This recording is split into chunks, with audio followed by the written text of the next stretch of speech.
Hello friends, मेरे channel Shiv Shakti यात्रा में आप लोगों का बहुत बहुत स्वागत है। हमने पिछली वीडियो में बात की थी कृष्णा और अर्जुन की कन्वर्सेशन की। मैंने बताया था कि हर चीज़ प्रीडिफाइन होती है लेकिन इंसान समझ नहीं पाता है और लाइफ की हर घटना हम लोगों को सिर्फ यही समझाती है और दिखाती है।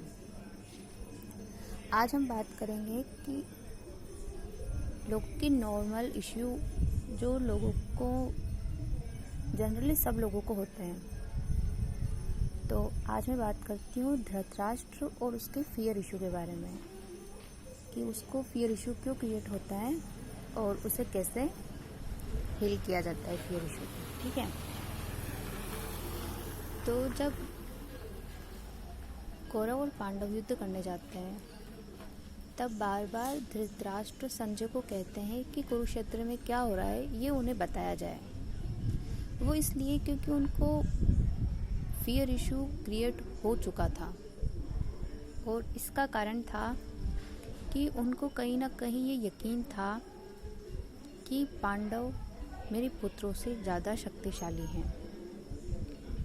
उनका मन जानता था इस चीज़ को कि अगर पांडवों ने युद्ध किया तो पांडव जीत जाएंगे कौरवों से, और उनको मन ही मन इस चीज़ पे यकीन भी था और विश्वास था कि ये चीज़ हो सकती है।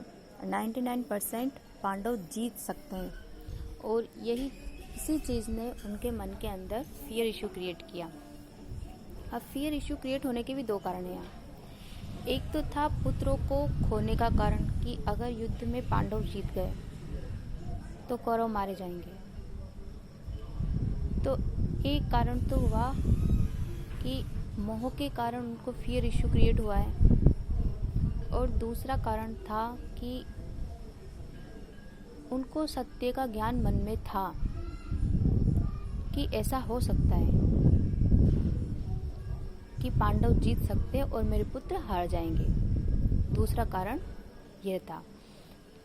तो अगर इंसान को किसी चीज़ से मोह ना हो, अगर ये मान लेते हैं कि अगर धृतराष्ट्र को पुत्रों से मोह नहीं होता या उनकी चिंता नहीं होती तो उनको डर का कोई इशू ही नहीं होता, तो ना कोई घबराहट होती और ना ही वो परेशान होते कि कौन जीतेगा और कौन हारेगा। उनको उस चीज़ से कोई फ़र्क नहीं पड़ना चाहिए था।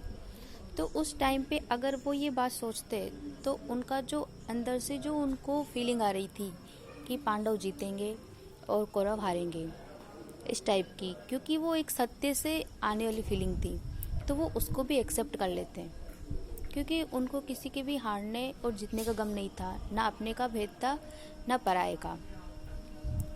और अगर सत्य से कोई चीज़ उत्पन्न होती है, अगर कोई भी इश्यू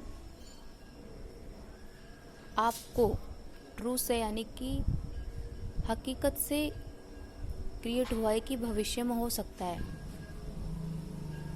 तो उसको अपना लेना ही सबसे अच्छी बात होती है, क्योंकि आपके ज़्यादा सोचने और समझने से और डरने से ना किसी समस्या का समाधान हो सकता है, ना ही उस चीज़ को टाला जा सकता है। आप लोगों को मैं एक बात बता दूं कि चाहे धृतराष्ट्र के मन के अंदर किसी भी तरीके का फियर इशू क्रिएट हुआ हो, लेकिन जो उनको दूसरी बार का मैंने टाइप बताया है कि उनको सत्य का ज्ञान था इस चीज़ का कि पांडव जीत जाएंगे, और वो ही सत्य था और वो ही उन्हें एक्सेप्ट करना पड़ा। अगर वो उसे पहले ही एक्सेप्ट कर लेते तो उनको फियर इशू होता ही नहीं। तो सबसे अच्छी बात यही है कि आप चीज़ों को एक्सेप्ट कर लें जब आपको ऐसा लगता है कि हमारे साथ ये हो सकता है, यानी कि आपको आने वाली चीज़ें यानी कि प्रीडिफाइन चीज़ें ऑटोमेटिक टाइम के साथ धीरे धीरे सब इंसानों को थोड़ा थोड़ा पता चलती है। अगर आप उस पर यकीन रखें और एक्सेप्ट कर लें तो उस इश्यू को क्लियर और हील किया जा सकता है। अगर आपको वीडियो पसंद आई हो तो लाइक, शेयर और सब्सक्राइब ज़रूर कीजिए, और अगर वीडियो में कोई प्रॉब्लम हो तो कमेंट सेक्शन में लिख दीजिए। तब तक के लिए अपना ख्याल रखिए।